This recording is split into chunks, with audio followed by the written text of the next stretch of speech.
J'en parlais dans les titres. Allier études et apprentissage d'un corps métier est devenu la tendance chez les jeunes. Un jumelage certainement bénéfique pour ces acteurs de la société qui espèrent s'offrir plus de chances de réussite sur le marché de l'emploi. Jean-Baptiste Taboué et Alice Totin se sont intéressés à la question. Voici le reportage. C'est assez curieux. Des études d'audit et de finance, au stylisme, le fossé est grand. Et pourtant, au-delà s'y est mis. Dans cet atelier de mode, il est en formation depuis bientôt 2 ans. Son choix délibéré est motivé par son désir d'assouvir une curiosité, mais aussi de s'assurer une certaine autonomie financière dans le futur. Mais au fur et à mesure que je me suis mis dans le système, j'ai vraiment vu que c'est quelque chose de passionnant. Parce que vraiment, la diversité dans le milieu, côté homme comme côté femme, est vraiment époustouflant. Donc alors vraiment là, j'ai maintenant la passion.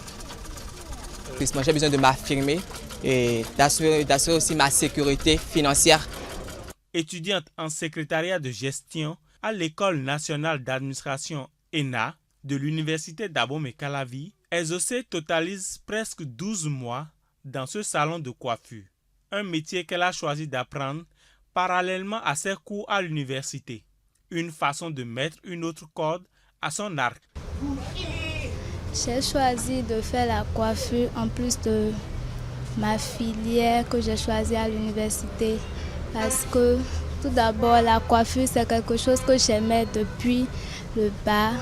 Donc j'ai choisi de compléter ça à ma filière pour que après la fin de ma formation, je ne puisse pas forcément attendre avoir un travail, un boulot. Je serai en train de travailler pour le moment. Des choix qui nécessitent une clarté dans les idées, une volonté de faire et un sens de l'organisation. Non, la coiffure ne représente pas un obstacle pour mes cours parce que c'est quand j'ai le temps libre que je viens au salon, je travaille. Après ça, je vais à la maison avec mon mannequin, je fais des exercices. Je sais faire pas des choses. On a un fuseau horaire pour l'université et les cours sont aussi diversifiés. Il y a des heures qu'on doit respecter. Et disons que c'est une sorte de demi-journée. Je fais de 8h à 14h à l'université et le reste de la journée, je suis ici, de 14h à 22h, ça diffère. Bien qu'étant étudiant en formation, la simulation des notions d'apprentissage se fait sans difficulté. C'est bien et ils sont très intéressants. D'ailleurs, ils captent plus vite les notions enseignées. Ils aiment fusionner le métier et les études. C'est un programme qui est planifié. S'ils sortent de leur cours dans l'après-midi, ils sont avec nous jusqu'à 22h, pourquoi pas 23h, ça dépend du travail. À leur arrivée, nous faisons la théorie ici au tableau et la pratique aussi. Mais la pratique est plus dominée ici plus que la théorie. Ces apprentissages parallèles à la formation académique concourent à une même finalité, éviter à tout prix le chômage. Cette idée n'est pas mal du tout parce que l'État ou les entreprises ne peuvent pas absorber tout le monde. Le fait de concilier quelque chose à la place des études vous donne un peu plus de dynamisme et un peu plus de réflexion par rapport à la vie active et tout le reste.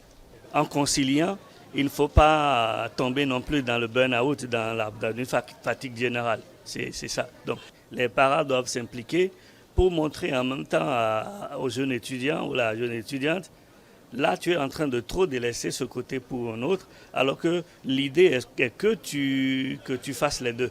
La combinaison études et apprentissage d'un corps de métier en vogue dans le milieu estudiantin pourrait être bénéfique et constituer une porte vers l'entrepreneuriat et une promotion à l'auto-emploi.